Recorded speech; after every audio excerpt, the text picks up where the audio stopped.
बैठे हुए तमाम माओ बहनों, सभी स्टूडेंट के पेरेंट्स हैं और हमारे रहनुमा हज़रत अल्लाह मौलाना शकील अहमद साहब भी पीछे तशरीफ़ फरमा हैं और जनाब हाजी रईस साहब, जनाब फ़िरोज़ भाई, तमाम तर यहाँ पर हाज़रीन हैं। तमाम लोगों की उपस्थिति है। मैं तमाम को जो है गुड इवनिंग करता हूँ और सभी की उपस्थिति का मुबारकबाद देता हूँ कि आज हम यहाँ पर जो तमाम लोग इकट्ठे हुए हैं, आज ये जो बेस्ट ट्यूशन क्लासेस चालू है और इसी के तहत आज जो बच्चे बेस्ट ट्यूशन क्लासेस में पढ़ रहे हैं उनको सर्टिफिकेट भी दिया जाएगा और साथ ही जो है आज जेपी सेंटर पब्लिक स्कूल जिसकी ओपनिंग भी रखी गई है। अभी जो अपन ने जो ओपनिंग जो कर रहे हैं ये अपने जेपी सेंटर पब्लिक स्कूल का जो अपने तरफ जो भी है जो गरीब तबके के लोग हैं उसके लिए हम लोग ये चालू कर रहे हैं, जिसमें आप लोग से है देखिए आप लोग गुजारिश कीजिए जो भी रहेगा तो आप लोग के लिए करेंगे। ऐसा प्रोग्राम रखा गया था जिसमें हमारे साथ में मौजूद है मौलाना रिजवी साहब जो कि इस संस्था के चेयरमैन हैं और आइए हम उनसे जानने की कोशिश करते हैं कि इस जो जेपी सेंट्रल पब्लिक स्कूल खोलने का इस एरिया में क्या मकसद है और इस एजुकेशन और आज साइंस की इस दुनिया में और एजुकेशन की क्या अहमियत है और आप किस टाइप का यहाँ पर मतलब बच्चों को शिक्षा देंगे। और TNN 24 उर्दू न्यूज़ में हम आपका इस्तकबाल करते हैं, तो क्या कहेंगे आप?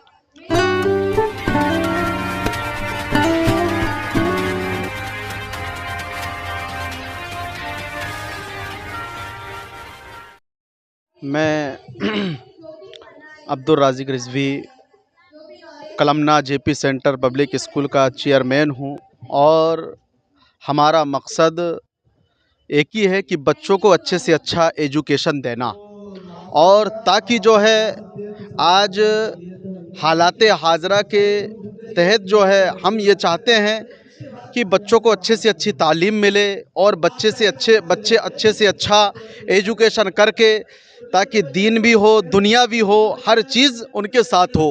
आज जो भी बच्चे हैं हम ये चाहते हैं कोई अच्छा पढ़ कर के कोई डॉक्टर बने, कोई इंजीनियर बने, कोई यूपीएससी का बोर्ड दे कर के कोई इंस्पेक्टर बने।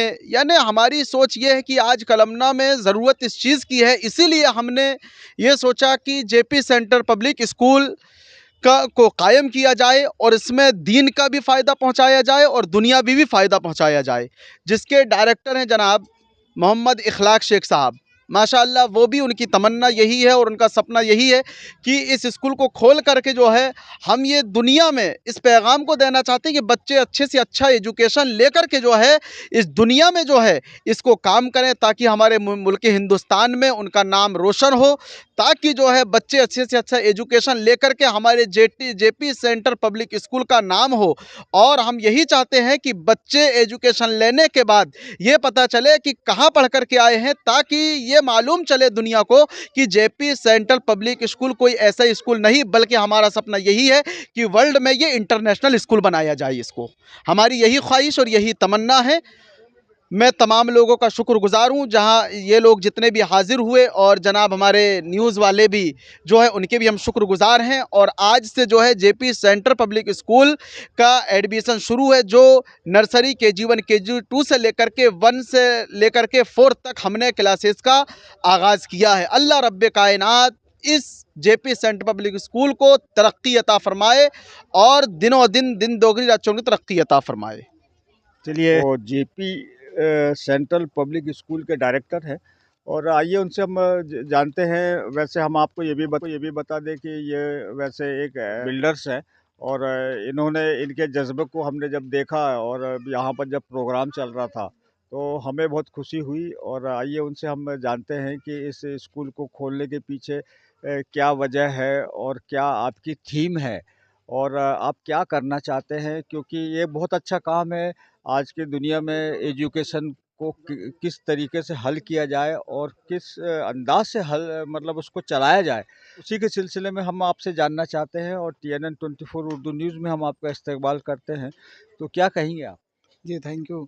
जी, कहना ऐसा है कि मेरे इस बस्ती में अच्छी स्कूल एक भी नहीं थी, और जितने स्कूल है, वो स्कूल कैसा है दरअसल कि पढ़ाई बहुत कम होती है, और कैसा है कि ज़्यादातर सरकारी स्कूल दूर-दूर है, और प्राइवेट स्कूल जो है वो है लेकिन काफ़ी महँगा है, जिसके कारण एजुकेशन अपने बस्ती के बच्चों को नहीं मिल पा रहा है, और आजू-बाजू और भी बस्ती को नहीं मिल पा रहा है। तो उसके लेके अपन ने एक मुहिम चालू की है, टीचर वगैरह रखे और खुद से अपन ने मेहनत करे, और टीचर वगैरह को भी, और कम से कम फीस में ज़्यादा पढ़ाने का और कुछ सीखने का सभी चीज़ को अपन ने लाए यहाँ जेपी सेंट्रल पब्लिक स्कूल में। तो क्या मतलब फ़ीस का क्राइटेरिया है, या मुस्लिम बच्चे ही इस स्कूल में मतलब एडमिशन ले पाएँगे, या दीगर कौम के भी? नहीं, इसमें ऐसा है कि कम से कम फ़ीस में अपन ने सभी बच्चों के लिए रखे हैं। ख़ास करके जो है, जो भी जो है तबके, गरीब तबके के लोग हैं, अदर भी और अपने वाले भी, सबके लिए अपन ने ये मुहिम चालू की है कि सब बच्चे पढ़ें और एजुकेशन के बारे में मालूम चले, और कुछ पढ़ के बने। इस एरिया में जो है अभी तक कोई तरक्की हुआ नहीं, क्योंकि पढ़े लिखे नहीं, जिसके कारण हुआ नहीं। सब ज़्यादातर जो है हाथ मज़दूरी का काम करते, तो अपन ने सोचे अपने बस्ती के बारे में कि अपन ने अपने तरफ से लगा के कम फीस में ज़्यादा पढ़ाई दे दें अपने बच्चे को। चलिए, ये थे मोहम्मद अखलाक जी, जो कि इस स्कूल के डायरेक्टर थे, और उन्होंने बहुत अच्छी बात बताई कि इसमें किसी कौम, विशेष कौम के लिए ये स्कूल नहीं खोला गया है, आम लोगों के लिए खोला गया है। और अपने अच्छी शिक्षा को हासिल करके देश को भी मजबूत बनाएं। ये बहुत अच्छे मतलब आपके ख्यालात हैं, और हम दुआ करते हैं कि आप अपने मकसद में कामयाब हो जाएं। जी, जी। आमीन, आमीन, आमीन। Thank you. और एक ऐसे टीचर और ऐसे मैनेजिंग डायरेक्टर जुड़ गए हैं, रेहान अहमद, जो कि उनका जज्बा देख के हमें लगा कि इनसे भी गुफ्तगू की जाए।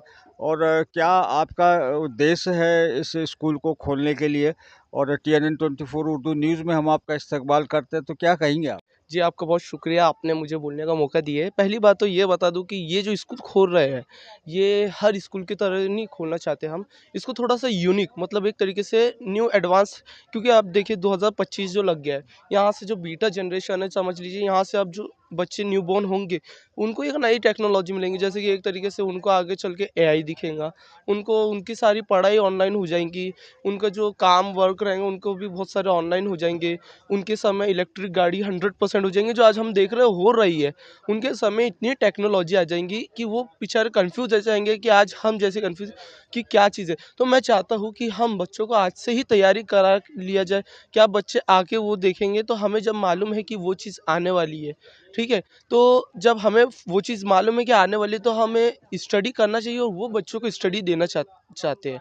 और साथ ही साथ जो कई स्कूलों में होता है कि मेन मकसद इंग्लिश पे ध्यान नहीं देते हैं, तो हम बच्चों को सबसे पहले तो इंग्लिश पे नहीं, सबसे ज़्यादा। लेकिन स्टडी कौन से पैटर्न पे होगी और कौन-कौन हाँ, से सब्जेक्ट रहेंगे? पैटर्न जो है सबसे पहले तो सीबीएसई पैटर्न रहेगा, और कॉमनली 6 सब्जेक्ट वो रहेंगे। जैसे कि फर्स्ट हम 4 तक की बात करें, तो उनमें तो जैसा फर्स्ट रहता है इंग्लिश, सेकंड रहता है हिंदी, थर्ड रहता है मराठी, फोर्थ रहता है मैथ्स, एंड जो फिफ्थ रहता है सोशल स्टडीज़, जिसमें हिस्ट्री, सिविक, ज्योग्राफी आते हैं, और सिक्स्थ रहता है साइंस। लेकिन हम उसके साथ एक नया सब्जेक्ट जोड़ रहे हैं, AI and technology. AI and technology में हम जो बुक्स रखेंगे, उसमें फुल आउट ऑफ जो आने वाले फ्यूचर में टेक्नोलॉजीज आने वाले, तो वो रखेंगे, जिससे उनको पता चलेगा कि हमारे आने वाले समय और क्या क्या आने वाला है। तो उससे तैयारी भी रहेंगी। और जैसे कि मैं आप सबको बता दूं कि कोशिश हमारी ये जा रही है कि यहीं पर ही हम 10th और 12th 9th और 10th भी चालू कर लें, और यहीं पर ही हम कॉलेज का भी चालू करने के, और नहीं यहाँ नहीं तो हम दूसरी जगह प्लान करेंगे। लेकिन हमको बच्चों को टेक्नोलॉजी के साथ बच्चों के स्मार्ट माइंड्स, क्योंकि आने वाले समय बच्चे स्मार्ट माइंड रहेंगे, तो टीचर को भी स्मार्ट रहना पड़ेगा। तो बच्चों को स्मार्ट माइंड वाले बच्चों को स्मार्ट टीचर्स और स्मार्ट स्टडीज़ के साथ पढ़ाना पड़ेगा। ये हमारा उद्देश्य है सबसे पहले। और ऐसे ही देखते रहिए TNN 24 उर्दू न्यूज़ चैनल। मैं ज़ामिन अख्तर आपसे विदा लेता हूँ। शुक्रिया, धन्यवाद, खुदा हाफिज़।